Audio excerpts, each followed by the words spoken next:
Ngayong araw nga mga pangga ay kakabit na nila yung sliding door natin. Gagawa sila ng upuan at lalagyan na nila ng uway na design yung veranda natin. Hindi nga naging maganda yung pakiramdam natin ng ilang araw. Siguro dahil to sa sunod-sunod na mga ginagawa namin. Halos walang pahinga at walang maayos sa tulog. Kaya nagpahilot na lang muna tayo kay Inday Jenny at least man lang maibsan yung nararamdaman natin sa katawan. Kinabukasan nga mga pangga, ready na naman tayo para bumalik sa farm natin. Uwian nga lang yung ginagawa natin ngayon mga pangga. Bihira lang tayo natutulog sa farm natin. Medyo nakakapagod nga pero okay lang basta para sa pangarap. Wala nga dito si Abante ngayon mga pangga dahil pinalinisan natin. Ilang taon na kasi natin siyang ginagamit tapos hindi nalilinisan. Kaya pinalinisan na natin mga pangga at least man lang makaligo siya ng isang beses sa isang taon. Napakalinisan ni Abante oh. Ready na naman sa mahabang biyahe. Nakikita nyo ba yung magandang bahay na yan mga pangga? Hindi sa atin yan. Pero magkakaroon din tayo ng ganyan soon kaya sipagan pa natin lalo. Nagdala na nga tayo ng extra damit mga pangga kasi doon tayo matutulog sa farm natin ngayon. Kasi nga ilang araw na lang matatapos na yung pinapagawa nating modern bamboo house. Bumiyahe na din kami mga pangga tapos dumaan kami ng gasoline station para magpagas. Naalala ko dati ganitong presyohan din yung pinapagas natin kay Black Asta. Kaso nga lang dati nagpapagas tayo ng ganito para gumala kahit saan pero ngayon iba na. Gumagala na tayo sa sarili nating farm. Huy! Tanghali na nga tayo nakarating dito sa farm natin mga pangga. Syempre pagdating natin, tinitignan ka agad natin kung ano yung improvement na nagawa dito sa bahay natin. Syempre excited na din tayong matapos to. Mamay, halika. O, nakasuot kami ng sombrero. Anong tawag dito? Hindi ko alam. I-comment nyo nga mga pangga. Nakalimutan ko kasi kung anong pangalan nito. Suot kami ng ganito kasi nga taga bundok na kami. Sobrang init. Wow, grabe no? Oo. Napakainit dito. So dito sa harap namin mga pangga, natatanaw na namin yung pangarap namin na bahay na pinapagawa namin dito sa farm namin. Yes. Ayan, malapit na talaga siyang matapos. Yes, so tara may, puntahan natin. Kunti na lang talaga mga pangga. Kung nakita nyo sa last video natin, di ba? Halos lahat nalagyan ng bamboo. So ngayon mga pangga, yung ginagawa nila is dito sa isang veranda natin, ayan. Ayan si sir, gumagawa siya ng yung uway. Ayan, naglalagay siya ng design dyan sa ating veranda. Oh. Dito meron tayong ilalagay dyan soon na design mga pangga. So abangan nyo na lang. Tapos yung pinapagawa nating upuan dyan sa baba, ginagawa na nila ngayon. So ano masasabi mo sa bahay natin ngayon, May? Ang ganda. Hindi pa nga tapos. Nag-heart-heart na yung mata ko.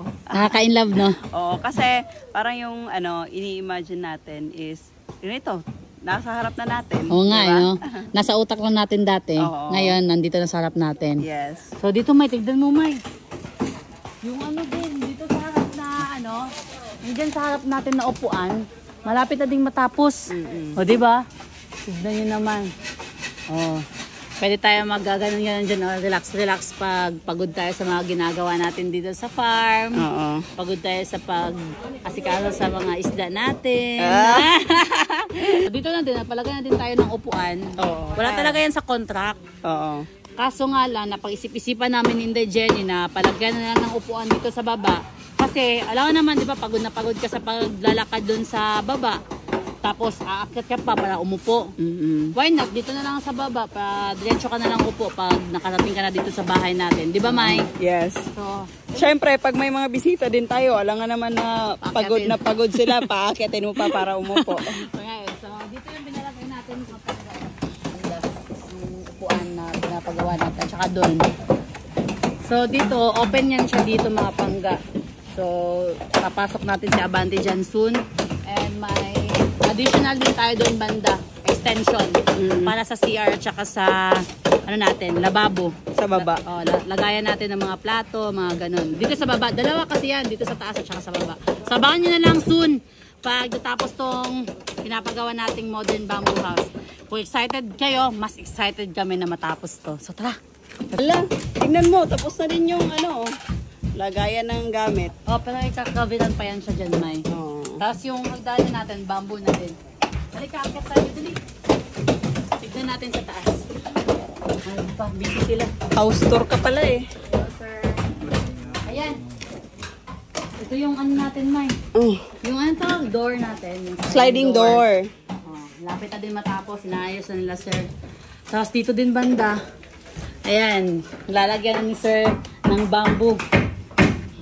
Ready na din yung mga wirings natin, Bay. Ito naman. Tignan mo naman, May. Parang excited ka nang umupo dyan. Ay. So, lagyan ko ng uway din. Oo. Hindi tayo mag-design na dito. Bali na sa harap yung design yan. So, ayan yung mga bago natin sa itaas.